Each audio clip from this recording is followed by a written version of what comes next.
भी अपनी जान कहते हैं। मोहब्बत की इस मिट्टी को हम हिंदुस्तान कहते हैं, हिंदुस्तान कहते हैं। जो दुनिया में सुनाई दे उसे खामोशी कहते हैं, जो दुनिया में सुनाई दे उसे खामोशी कहते हैं, जो आंखों में दिखाई दे उसे तूफान कहते हैं। परम सम्मानीय संचालक श्रीओ, मेहमान श्रीओ, गुरुजो, मैं धारा कावड़िया देश प्रेम और राष्ट्रमान उपलक्ष्य सभी को अपना विचार साझा करना चाहती हूँ। अनेकताમાં એકતા એ જ અમારી શાન છે, અનેકતામાં એકતા એ જ અમારી શાન છે, એટલે જ મારો ભારત મહાન છે, એટલે જ મારો ભારત મહાન છે। 15મી ઓગસ્ટ આપણો સ્વાતંત્ર્ય દિવસ, સેકન્ડ વર્ષાની અનેક પ્રકારની ગુલામીથી મુક્ત થવાનો પવિત્ર તહેવાર છે। આ સ્વતંત્ર આપવાના સ્વતંત્ર વીરો અને ક્રાંતિકારીઓને અંજલિ આપવાનો દિવસ છે। 15મી ઓગસ્ટ 1947 સુધી આપણા દેશમાં અંગ્રેજોનું શાસન હતું। અંગ્રેજોએ આપણા દેશને પાયમાલ કરી નાખ્યો, લોકોના ગૃહ ઉદ્યોગો ભાંગી પડ્યા, પરિણામે હજારો કારીગરો બેરોજગાર બન્યા। અંગ્રેજોના ચહેરા જુલ્મથી ભારતની પ્રજા ત્રાસી ગઈ હતી। ભારતે આ ગુલામીમાંથી મુક્ત થવા ગાંધીજીએ સત્યાગ્રહની લડત શરૂ કરી। એમાં પ્રજાએ પણ પૂરેપૂરો સાથ આપ્યો। ભગતસિંહ, ખુદીરામ, ચંદ્રશેખર આઝાદ, પ્રફુલ્લ ચાકી જેવા યુવાનો હસતા હસતા શહીદી વહોરી લીધી। છેવટે 15મી ઓગસ્ટ 1947ના દિવસે આપણને આઝાદી મળી। તે દિવસને આપણે સ્વતંત્ર દિવસ તરીકે ઉજવીએ છીએ। આપણે આઝાદ તો થયા છીએ, પરંતુ હજી સુધી પૂરેપૂરા આઝાદ નથી થયા। આપણે શહીદોના બલિદાનોની યાદ કરી છે, એમની યાદ કરી છે। આ ભારતની મહામૂલ્ય આઝાદીનું રક્ષણ કરવાની પ્રતિજ્ઞા લઈએ છીએ। હજુ સુધી આપણા દેશમાંથી ગરીબી, બેકારી, નિરીક્ષતા, અજ્ઞાનતા દૂર થઈ નથી। આ બધી કુટેવો દેશમાંથી નીકળવાની પ્રતિજ્ઞા લઈએ છીએ।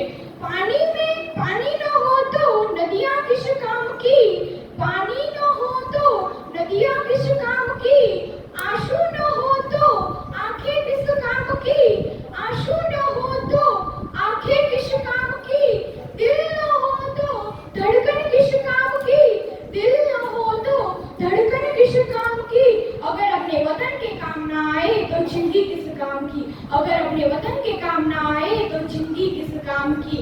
આ ખાસ દિવસે અમે બધા અદ્ભુત લોકોને યાદ કરીએ છીએ, તેમને આભાર માનીએ છીએ કે જેઓએ આપણા દેશ માટે બલિદાન આપ્યા છે। તેઓ ઈચ્છતા હતા કે આપણે એવા દેશમાં રહીએ છીએ જ્યાં આપણે ખુશ, સુરક્ષિત અને ગર્વ અનુભવી શકીએ છીએ।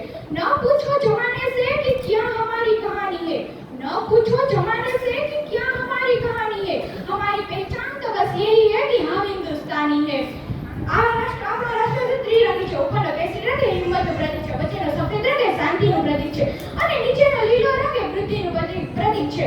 તે ગોળાકાર ચક્ર જેને અશોક ચક્ર કહેવાય છે, તે પ્રગતિ અને ચળવળનું પ્રતિનિધિત્વ કરે છે। આપણી પાસે ઘણી બધી ભાષાઓ, સંસ્કૃતિઓ અને પરંપરાઓ છે, તે આપણા ભારતને અનન્ય અને વિશિષ્ટ બનાવે છે। ભારત કી હૈ શાન તિરંગા, ભારત કી હૈ જાન तिरंगा, तीन रंगों से बना तिरंगा, हम सब का सम्मान तिरंगा, हर शहीदों का कफन तिरंगा, आसमान में ऊंचा लहराए तिरंगा, हर देशवासियों की जान है तिरंगा, हम सब का मान तिरंगा, भारत की है शान तिरंगा, भारत की है जान तिरंगा। 15મી ઓગસ્ટ આપણો સ્વાતંત્ર્ય દિવસ। 15મી ઓગસ્ટે આપણે આઝાદ થયેલા દેશને વધારે આગળ લાવવા આજે આપણે સંકલ્પ કરીએ છીએ કે તેના રક્ષણ માટે આપણે કંઈ પણ કરીશું। पानी में आग कोई लगा नहीं सकता, पानी में आग कोई लगा नहीं सकता, और हम हिंदुस्तानियों से आग कोई मिला नहीं सकता, और हम हिंदुस्तानियों से आग कोई मिला नहीं सकता। अब तो हमारा तिरंगा झंडा भी हमसे ये पूछने लगा है कि क्या बात है भारत, कि क्या बात है भारत। आजकल मोहराने से ज्यादा कफन में दफनाए गए करना हमारा हो गई। हृदय तो उस दिन फटे हुए जब बूढ़ी माँ अपने बेटी के चित्रों को देखकर बोली, साहब आप तो भर्ती में एक इंच भी कम नहीं लेते, आप तो भर्ती में एक इंच भी कम नहीं लेते, तो मैं आधा शरीर कैसे ले लूं। आज इन मानव अधिकारियों के आतंकियों के कारण इन आकाओं की नाक नहीं हंसती है और हमारे शहीद हुए जवानों की आंगन की तुलसी रोती है। जब एक शहीद हुए जवान की विधवा की वेदना चिप चिप कर ये होती है कि प्यार भी भरपूर गया, कि प्यार भी भरपूर गया, मांग का सिंदूर गया, नन्हे नैनीहालों की लंगोटियां चली गई, छोटी छोटी बेटियों की चोटियां चली गई,